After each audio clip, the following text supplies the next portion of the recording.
እንዴት ናችሁ? ዛሬ ስለ ሳይኮሎጂካል ዲስታንሲንግ ስለሚባል ነገር ላወራችሁ ፈልጌያለሁ።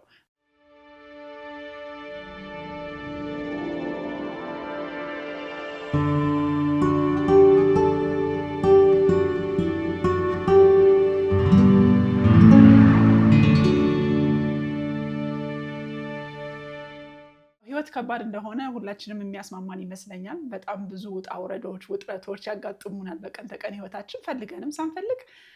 ችግሮች ሲያጋጥሙን ወይም ደግሞ የሚያስጨንቁ ነገሮች ሲነሱ በምን መልኩ እንፈታለን ብለን ራሳችንን ስንጠይቅ ከሀሳቡ፣ ከስሜቱ፣ ከሁኔታው ራቅ ብለን የተፈጠረውን ችግር በአግባቡ እንድንፈታ ሳይኮሎጂካል ዲስታንሲንግ የሚባሉት ነገሮች ያግዙናል ማለት ነው። ስለዚህ ከሁኔታው መራቅ እንደማለት ነው በሌላ ቋንቋ። የሚያናድር ነገር ሲመጣ ከሁኔታው መራቅ ይከብደናል አይደለም? እሳት ጎርሰን እሳት ለብሰን የሁኔታው መሀል ላይ ነው እንጂ የምንገኘው ራቅ ብለን ከውጭ አንመለከተው። ያ ደግሞ ብዙ ነገር ያሳጣናል። ሳይኮሎጂካል ዲስታንሲንግ ማለት ግን ከዛ ነገር ራቅ ብለን እንዴት አድርገን ችግሮቻችንን መፍታት እንችላለን የሚለውን ነገር ያሳየናል ማለት ነው። 5 የሳይኮሎጂካል ዲስታንሲንግ አይነት እነግራችኋለሁ። አንድ ደግሞ ቦነስ መጨረሻ ላይ እጨምርላችኋለሁ ብዬ አስባለሁ። እስቲ አብረን እንቆይ። ለምንድን ነው ከሁኔታዎቹ ራቅ ብለን ከውጭ መመልከት ያለብን ካልን፣ አንደኛውና ዋነኛው ነገር ራሳችንን መግዛት ያስችለናል። ራሱን የገዛ ሰው ደግሞ የተሻለ ውሳኔ መወሰን ይችላል። ግልፍተኛ ሆኖ ወይም ደግሞ በስሜት ተነሳስቶ ወይ ሪያክተር ሆኖ አይደል የሆነ ነገር ሲፈጠር ቶሎ ብለን ሪያክሽን ውስጥ እንገባለን ሳንፈልግ። እንደዛ ደግሞ ስንሆን የተሳሳተ ውሳኔ እንወስናለን። ስለዚህ ጥሩ ውሳኔዎችን እንድንወስን፣ በኋላ የማይቆጭኑን አይነት ውሳኔዎችን እንድንወስን ያግዘናል ማለት ነው። ሌላኛው ደግሞ የሚያግዘን ነገር የችግሮችን የመፍታት አቅማችንን ያጎለብትልናል።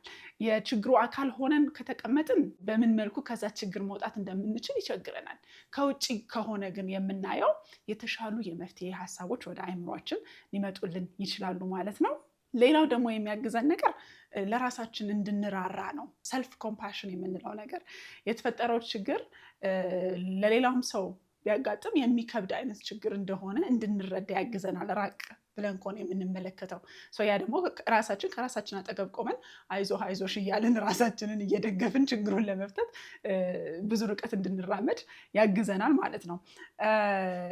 5 አይነት መንገዶች ትንሽ ነው የምነግራችሁ። ከዛ በላይም ሊኖሩ ይችላሉ፣ ግን የተወሰኑትን ቀንጭቤ 5ቱን ነው የምነግራችሁ። አንደኛው በጊዜ ሂደት ውስጥ ሁኔታውን ለመቃኘት መሞከር ነው። በጊዜ ሂደት ውስጥ ማለት ለምሳሌ ቤት ካለ ሰው ጋር ብትጋጩ የተጋጫችሁበት ችግር በወቅቱ በዛ ሰዓት በጣም አበሳጭቷችሁ ሊሆን ይችላል።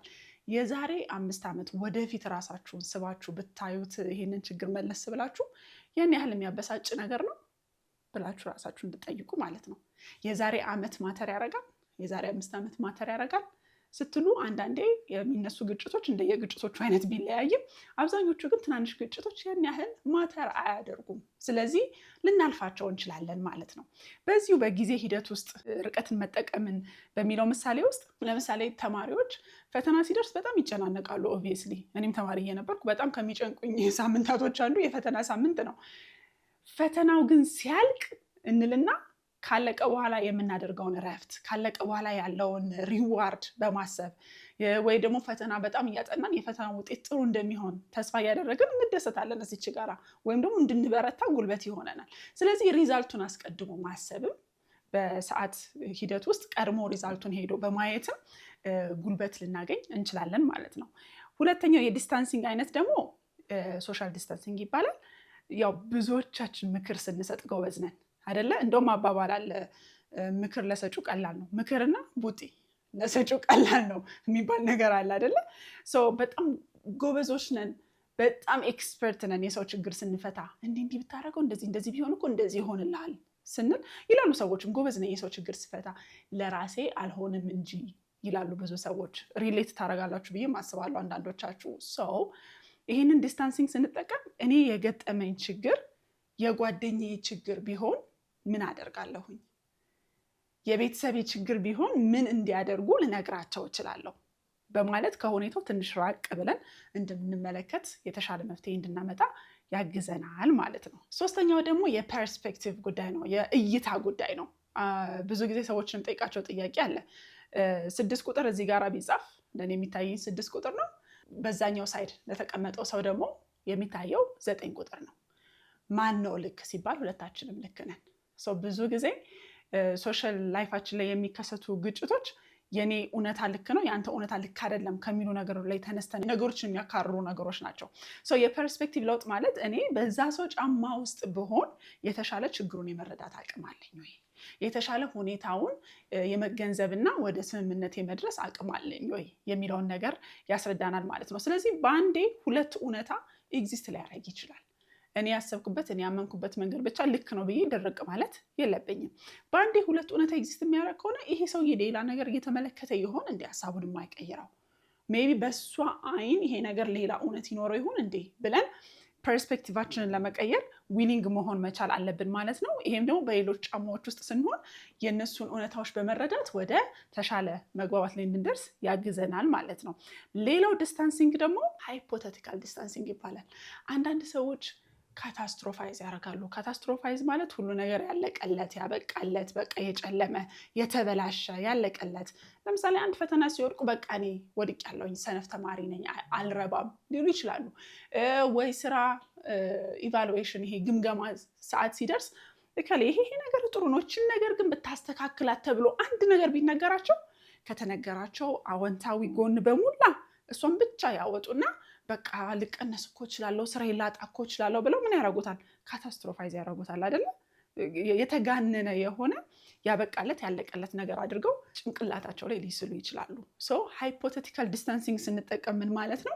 ፕሮባቢሊቲውን መርሳት የለብንም። እንደዚህ ሊሆን ይችላል፣ ሊያልቅ ይችላል፣ ልባረር እችላለሁ፣ ሊያበቃለት ይችላል ካልን ደግሞ የእሱ ተቃራኒ ምን አለ?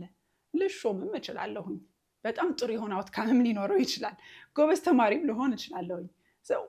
ሁለት ነው፣ አንድ ብቻ ጥግ አይደለም ያለው የሚለውን ነገር እንድናስታውስ ራሳችንን ወይም አእምሯችንን ማስገደድ ይኖርብናል ማለት ነው። በጣም ደብሮኛል፣ በጣም ጭንቆኛል ከሆነ የተሻለ ቀን ሲመጣ ይሆን እዚህ ጋር የሚለውንም ነገር አጠገብ ላጠገብ ማስቀመጥ መቻል አለብን። ስለዚህ የተለያየ ሃይፖቴሲስ ለጭንቅላታችን እየሰጠ ነው ሙከራ ማድረግ ይኖርብናል ማለት ነው። ፊዚካል ዲስታንሲንግ በጣም ብዙ ሰዎች የሚጠቀሙት በተለይ ጭቅጭቅ ውስጥ ሲሆኑ ወይ ስራ ቦታ ላይ ንትርክ ሲያጋጥማቸው ተነስተው ከቦታው ፊዚካሊ ዞር ብለው ይመጣሉ አይደለ? ብዙ ሰዎች ይጠቀሟታለችን። ወይ ሻይ ልጠጣና ልምጣ ይሉና ግን ያው ሻይ የመጠጣት ውስጥ የተፈጠረውን ነገር ለማገናዘብም ለመረዳትም ትንሽ ስፔስ ይሰጣችኋል። እና አንዳንዴ ፊዚካል ዲስታንሲንግም መጠቀምና መተግበር የምንችልበት ሁኔታ ላይ ከሆነ ለምሳሌ ስብሰባ ላይ ቁጭ ብላችሁ ስብሰባ ረግጣችሁ ልትወጡ ላትችሉ ትችላላችሁ። ግን ሁኔታው የሚፈቅድላችሁ ከሆነ ሌላኛው ክፍል ሄዳችሁ ትንሽ አረፍ ብላችሁ አስባችሁ ተመልሳችሁ ወደ ችግሩ ወደተፈጠረበት ቦታ ላይ መመለስ ትችላላችሁ። ስለዚህ ፊዚካል ዲስታንሲንግም በጣም ሁኔታውን እንድንረዳ እንድንረጋጋ፣ ስሜታዊ ሆነን አጉል ምላሽ እንዳንሰጥ በጣም ይረዳናል ማለት ነው። አንድ ልጨምርላችሁ፣ ቦነስ ሰጣችኋለሁ ባልኩት መሰረት ሮል ዲስታንሲንግ ይባላል። አንዳንድ የስራ ዘርፎች ከሰው ጋራ የሚያነካኩ ናቸው። ለምሳሌ አገልግሎት ሊሆን ይችላል የምትሰሩበት ዘርፍ። በተደጋጋሚ ደንበኞችን ማግኘት ሊኖርባችሁ ይችላል። ጭቅጭቆች ይኖራሉ አይደል? ሰው የምናገኝ ከሆነ ጭቅጭቆች፣ ንትርኮች አይቀሩም። አንዳንዴ ሰዎች እኛ ላይ ሲጮሁ ያው ከስተመር ዲሳቲስፋይድ ከሆነ መጀመሪያ የሚያገኘው ሰው ላይ ነው የሚጮኸው። እዛ ጋር የቆመው ሰው ደግሞ በሱ ምክንያት እንዳልሆነ ያውቀዋል። ያው አሰራር ላይ ያለ ችግር ሊሆን ይችላል፣ ኦር ከሱ በላይ በሆነ ሁኔታ ሊሆን ይችላል ያ ሰው እየጮኸ ያለው። ሮል ዲስታንሲንግ ማለት እዚህ ጋር የቆምኩት ያችን የጆብ ዲስክሪፕሽንን ለማሟላት ነው እንጂ እኔን ፐርሰናሊ አታክ እያደረገኝ አይደለም የሚለውን ነገር ማሰብ አለብን። ነገሮችን ፐርሰናሊ እንዳንወስድ ቢካዝ ኦፍ ማይ ጆብ ስራዬን ነው እዚህ ጋር እየሰሩ ያለሁት እንጂ ይህ ሰውዬ እኔ ሊጎዳኝ ብሎ መጥቶ አይደለም የሚጮኸው ብለን የምናስብ ከሆነ ያንን ሰው በጣም በትዕግስት ልናስተናግደው እንችላለን ማለት ነው። እንግዲህ እነዚህ መንገዶች በቀን ተቀን የሚፈጠሩ ውጥረቶችን ያው ውጥረት ፈልገን አይደለም የሚፈጠረው፣ ሳናስበው የተለያየ ቦታ ላይ ችግሮች አራይዝ ያደርጋሉ ቀኑ ሙሉ። እነዛን የሚፈጠሩ ችግሮችን እንድትፈቱ እንደሚያግዟችሁ ተስፋ አደርጋለሁኝ። በሌላ ቪዲዮ ደግሞ በሌላ ርዕስ እንገናኛለን። እነዚህ ሀሳቦች የበለጠ እንዲደርሷችሁ ሰብስክራይብ ማድረጋችሁን አትርሱ። እንደዚሁም ደግሞ አዳዲስ ቪዲዮዎች ሲለቀቁ እንዲደርሷችሁ ኖቲፊኬሽን የደወል ምልክቷን መጫናችሁን አትርሱ።